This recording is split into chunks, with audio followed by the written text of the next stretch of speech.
Hello दोस्तों, स्वागत है आपका हमारे यूट्यूब चैनल विकास ट्यूटोरियल पे। तो रोज़ की भांति आज भी हम करेंगे आपका लास्ट दिन आज हमारा है, यानी 15 क्लास को पूर्ण करते हुए आज आपकी 15 क्लास तो आज हो गई, यानी आज आपका लास्ट क्लास होगी। तो यानी ऐसा सफ़र में चलते हुए आप लोगों का धन्यवाद, यानी आप लोगों ने हमारा साथ दिया। तो ऐसे में आज भी सवाल के कुछ पढ़ा होंगे थोड़ा सा। हाँ, तो थोड़ा सा सवाल पे बेस कुछ ऐसे सवाल होंगे, तो थोड़ा उसको ध्यान से देखना होगा। मेंसुरेशन को होंगे और कुछ एक्स्ट्रा भी सवाल होंगे। तो सबसे पहले आपका हमारे यूट्यूब चैनल पे स्वागत है। हमारे चैनल को लाइक शेयर और सब्सक्राइब जरूर करें। तो और हमारे ऐप भी आ गया है, हमारा ऐप यूट्यूब चैनल है, वहाँ पे प्ले स्टोर पे विकास ट्यूटोरियल नाम से है। तो उस ऐप को इंस्टॉल करें और वहाँ से PDF ज़रूर प्राप्त करें। तो आते हैं अगले सवाल पे, यानी हमारा जो पहला सवाल होगा आज का पहला सवाल क्या कह रहा है? कह रहा है एक वृत्ताकार मैदान है, एक वृत्ताकार खेत है।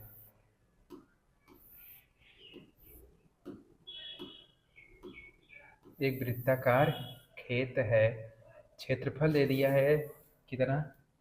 616 मीटर स्क्वायर। तब इस खेत पर 5 प्रति मीटर की दर से बाड़ लगाने का व्यय कितना होगा? यानी इसमें बाड़ लगाना है, तो यहाँ पे देखो थोड़ा सा ऑप्शन मिट गया आपका। तो यहाँ से ऑप्शन नंबर ए है आपका, यह आपका बी है। ठीक, तो आते हैं, देखो क्या कर रहा है। वृत्ताकार खेत का क्षेत्रफल इतना दे दिया है, तब खेत पर 5 प्रति मीटर की दर से बाड़ लगाने का व्यय कितना होगा? अच्छा, बाड़ मले तो आपके पास खेत है, खेत के चारों तरफ तार बार घेरना है, तो उसी को लगाने में 1 मीटर लगाने में 5 रुपया खर्च हो रहा है। तो टोटल लगाने के लिए कितना खर्चा होगा? तो क्षेत्रफल वृत्त का होता क्या है आपका?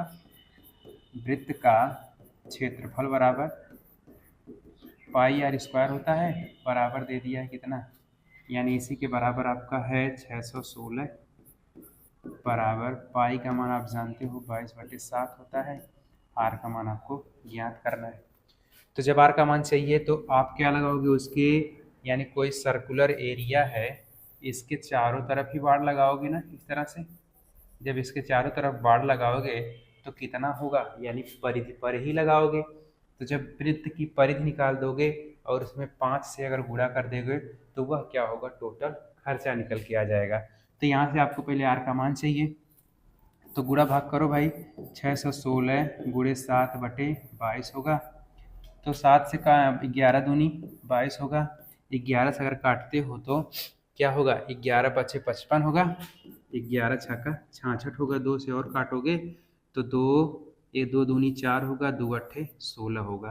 तो यहाँ से आपकी आती है 7 चौक 28 बोलते हो और 7 बोलते हो, जो आर बराबर होता है। तो इधर काटी लग जाती है। तो अब जोड़ा बन जाएगा, यानी आर का मान यहाँ से निकल के आएगा, एक तो 7 आएगा, एक 2 आएगा, यानी आर का मान आ गया कितना, 14 सेंटीमीटर। सेंटीमीटर या मीटर स्क्वायर, मीटर है, मीटर में बात चल रही है तो मीटर होगा। तो आपके पास आर का मान आ गया 14 मीटर आ गया। तो आपको बाड़ किस पे लगाना है? पूरी परिधि पर लगाना है। तो चारों तरफ लगाने के लिए वही परिधि होती है।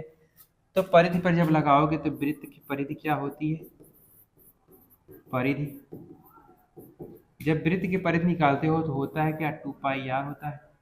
तो 2 गुणे अब 22/7 रखोगे और आर का मान आपको 14 रखना है। क्या रखना है? 14 रखना है। तो यहाँ से काटोगे 2 7 14 होगा, तो कितना आएगा, 22 दूनी 44 आएगा, गुणे 7 करोगे तो 7 चौक 28 निकलेगा। क्या निकलेगा? 7 चौक 28 और 7 चौक 28 2, 7 चौक 28 और 7 चौक 7 दूनी 14 होता है ना, 2 आएगा यहाँ पे। हाँ, 22 दूनी 44, 44 दूना, अच्छा हाँ, अभी 5 से गुणा करना है। ठीक है, ठीक है।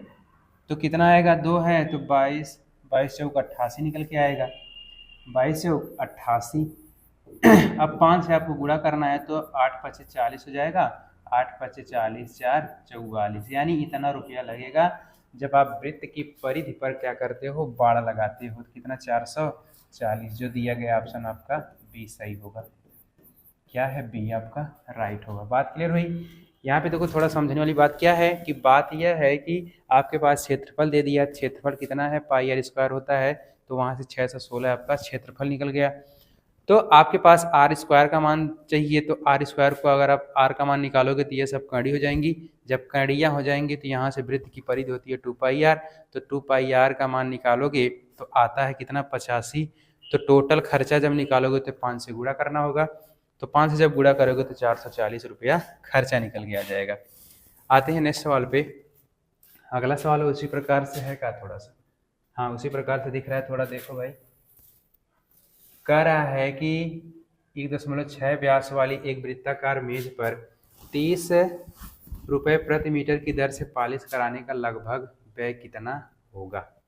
वृत्ताकार मार्ग है, वृत्ताकार मेज है, तो वृत्ताकार मेज पर इतना रुपया लग रहा है 1 मीटर पॉलिश करने पे, तो पॉलिश करने का कुल व्यय कितना होगा? अच्छा, पॉलिश इसका करना है, तो पॉलिश वृत्ताकार मेज है, तो आ जाओ भाई। आर का मान दे दिया यहाँ पे कितना है? आर बराबर 1.6। अब देखो थोड़ा सा यहाँ से आप व्यास और त्रिज्या में संबंध देखो कि व्यास दे दिया है ना, तो व्यास बराबर क्या होता है? 2r होता है। तो r का मान आपको चाहिए, तो व्यास बट्टे 2 हो जाएगा। क्या होगा? व्यास बट्टे 2। तो व्यास का मान कितना है? 1.6 बट्टे 2 है। तो यहाँ से आप भाग दोगे तो कितना आएगा? 0.8 आ जाएगा r का मान। बात क्लियर हुई? तो r का मान आपका कितना हो गया? 8 हो गया। 0.8 कितना हो गया? 0.8 हो गया। तो आपको क्या करना है? पॉलिश करना है, तो पॉलिश करना है तो आप वही लगाओगे ना, परिधि पर ही पॉलिश करना पड़ेगा। अच्छा, बाड़ लगाना है, तो आते हैं देखते हैं पॉलिश करने का लगभग व्यय कितना होगा। यानी पाई का मान आपको क्या रखना है? 3.14 रखना है। चलो भाई देखते हैं। हाँ तो आ जाओ, 2 गुणे 22/7 होगा, गुणे आर का मान कितना है? 0.8 है। अब 3.14 से गुणा करना होगा। जब गुणा करोगे तो कटेगा भाई, यानी 22 चौक 22 दूनी 44 होगा। तो यहाँ पे 7 है तो कटेगा नहीं। अच्छा, आते हैं थोड़ा सा सरल करो इसको। फिर 8 से जब गुणा करोगे तो 10 गुणे 0.8 होगा, गुणे 3.14 होगा। तो इससे गुणा करोगे तो क्या मिलेगा? 8 चौक को 32 होगा, फिर 8 चौक को 32, 32 3 35 होगा, एक अंक पे दशमलव, फिर 3.14 होगा। तो अब इससे गुणा करोगे 3 दशमलव यानी 35.2, 3.14 से गुणा करोगे, 4 दूनी 8, 4 पच्चे 20, 4 तीन 12, 12 से 14, यहाँ पे 2 5 3 4, 3 दूनी 6, 3 पच्चे 15, 3 तरीके 9 होगा। ठीक, 8 होगा, 2 होगा, 6 5 11, 6 4 10, 5 15 होगा, 5 3 8 1 9 1 10 होगा। कई अंक पे दशमलव लगाना, 3 अंक पे, तो यह तो नहीं आया। अच्छा, क्षेत्रफल पे रखते हो भाई, देखो तो क्षेत्रफल क्या होता है? पाई आर स्क्वायर होता है, पाई आर स्क्वायर होता है। तो पाई का मान 22 बट्टे यानी 3.4 रखना है, और 8.8 गुणे 0.8 करना होगा। तो 8 64 आ जाएगा, यहाँ पे 3.14 होगा, तो 64 गुणे 3.14 करोगे, 4 चौक को 16 होगा, 4 छक्का 24, 1 25 होगा। तो फिर 4 यहाँ पे दशमलव आ जाओ, 4 चौक को 16, 4 छक्का 24, 1 25 हो जाएगा, 1 चौक के 4, 1 छक्का 6, 3 चौक को 12, 3 छक्का 18, 1 19 होगा, 6 9, 6 4 10, फिर 0 9 1 10, फिर यहाँ पे 2 यानी 20 हैं। अच्छा हाँ, अभी आपको गुणा करना है ना 30 से, तो 30 दूना कितना होगा? 60। अब इसमें आपको 4 अंक पे दशमलव लगाना होगा, तो यहाँ से आएगा 2.0096 गुणे आपको 30 से गुणा करना होगा, 30 दूना 60 के करीब आएगा। तो 60 के करीब क्या दिख रहा है? यही है 60.30 आ जाएगा, गुणा वुणा करोगे तो आप 30 दूना 60 के करीब यही आएगा, आंसर हो जाएगा। बात क्लियर हुई? तो यहाँ से आप लोगों ने देखा कि इस तरह से अगर सवाल दे दिया जाता है तो आप उसके क्षेत्रफल में क्या करते हो, रख के गुणा करते हो। तो आते हैं यहाँ पे सवाल क्या बनता है। यहाँ पे सवाल क्या कर रहा है, सवाल यहाँ पे आपके पास एलजेब्रा का है। तो एलजेब्रा में क्या कर रहा है कि एलजेब्रा में यदि 3m माइनस 1/3m बराबर 3 है तो जहाँ m is not equal to 0 है तो m स्क्वायर प्लस 1/81m का m स्क्वायर का मान ज्ञात करना है। ठीक उसी प्रकार सवाल इसे पीछे भी आप लोग लगाया था सवाल को। तो क्या करते हैं, 3m से दोनों पक्षों में गुणा कर देते हैं। जब दोनों पक्षों में गुणा करोगे तो इधर तो बचेगा, इस साइड बचेगा क्या, इस साइड तो बचेगा केवल m और इस साइड बचेगा -1/9 m हो जाएगा, बराबर करोगे 3, 3 गुणे 1/3 होगा तो यहाँ से क्या मिलेगा आपको 1 प्राप्त होगा। यहाँ से क्या मिलेगा 1 प्राप्त होगा आपका। खत्म हो गया क्या? अच्छा आ जाते हैं भाई, मिस्टेक हो गए। सवाल क्या था आपके पास, 3m माइनस 1/3m बराबर आपका 3 था, तो आपको m square plus 1/81m square का मान ज्ञात करना है, यही सवाल था। तो आते हैं अब 3 से 1/3 से दोनों पक्षों में आप गुणा करोगे तो m माइनस 1/9m होगा, कितना होगा 9m हो जाएगा, बराबर इधर करोगे तो 1 मिलेगा। अब दोनों पक्षों का वर्ग कर दो, तो दोनों पक्षों का आप वर्ग करोगे तो a square plus b square होता है प्लस 2a माइनस 2a भी होगा, तो -2ab होगा, तो -2a का मान m है और b का मान 9m है, तो m से m कट जाएगा। अब क्या करोगे, 2/9 बच गया तो उस साइड जाएगा तो प्लस हो जाएगा, तो m square plus 1/81m square बराबर होगा 1 प्लस 2/9 हो जाएगा, तो 9 1 कम 9 2 11/9 हो जाएगा, यानी इसका मान आपका क्या हो गया 11/9 हो गया। क्लियर हुई बात? आते हैं अगले सवाल पे। अगला सवाल आपका है, अगला सवाल ये भी है, थोड़ा सिंप्लीफिकेशन का है। तो आते हैं, इसको थोड़ा सॉल्व करो भाई। सॉल्व इसमें करना है आपको कि क्या m का मान ज्ञात करना है। थोड़ा सा आपको इसमें ध्यान देना होगा, एक सूत्र दिखता है क्या, 2/7 की पावर -3 दे दिया है, 4/49 की पावर 6 दे दिया है और बराबर किया है 2/7 की पावर 2m-1 दे दिया है। ठीक, अच्छा थोड़ी सी आपको बात क्या करनी होगी आपको यहाँ से, हाँ थोड़ी सी बात यहाँ पे करनी होगी आपको थोड़ी, देखो भाई, हाँ आप देखो 2/7 है इस साइड है, 2/7 इस साइड है, तो यहाँ से अर्थात यह बात निकल रही है कि अगर आप दोनों पक्ष के क्या है भिन्न बराबर हैं तो उनकी घातें भी क्या हो सकती हैं, बराबर हो सकती हैं। तो आप कोशिश करो कि 4/49 है उसको भी 2/7 के रूप में कन्वर्ट करो। तो उसको जब कन्वर्ट करोगे तो क्या बनेगा, देखो 2/7 की पावर दे दिया है -3 गुणे 4/49 की पावर दे दिया है कितना 6 दे दिया है, बराबर किया है 2/7 की पावर 2m-1 दे दिया, यही दिया है। अब क्या करो, इसको तो इसी तरह से रहने दो, 2/7 की पावर क्या -3, यहाँ से थोड़ा चेंज कर दो, आप 4/49 को लिख सकते हो 2/7 की पावर 2, तो 2 छक्का 12 हो जाएगा, यानी 2/7 की पावर 12 हो जाएगा।